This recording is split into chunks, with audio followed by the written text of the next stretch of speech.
he sat in silence for over 2 hours, ignored, dismissed, erased. White executives walked past, laughing, shaking hands, sipping coffee. She just waited. But when the real decision-makers finally arrived, everything changed.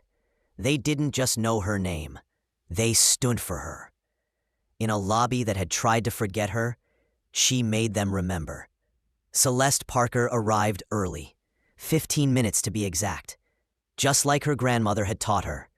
Early is on time. She stood in the sunlit glass lobby of Norbridge Holdings, her portfolio tucked neatly under one arm, every answer she had rehearsed now bracing quietly beneath her tailored navy blazer.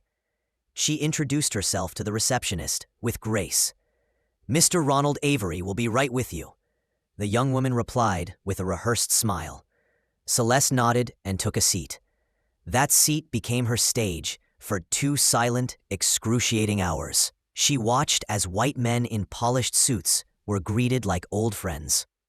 Laughter echoed, coffee flowed freely, and they were led into conference rooms without hesitation. But her, nothing. No updates, no water, no eye contact. Her presence was treated like a problem to be ignored. But Celeste wasn't new to this. She didn't crumble.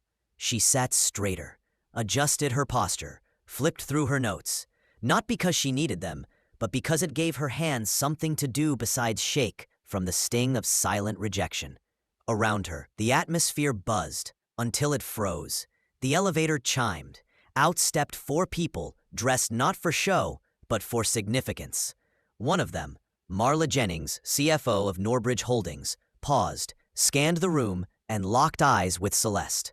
Marla smiled, not politely, but knowingly. "Miss Parker," she said, her voice cutting through the room's indifference. "We've been looking forward to this." Heads turned. The receptionist straightened. Conversations dropped. Marla gestured toward the executive wing. "Please, walk with me."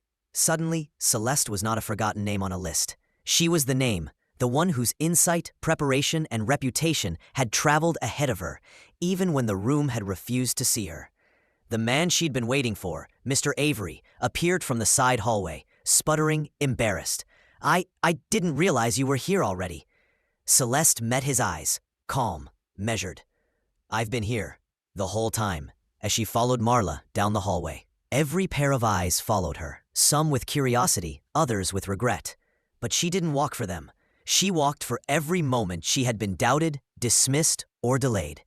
Because what they thought was a quiet wait was her quiet power.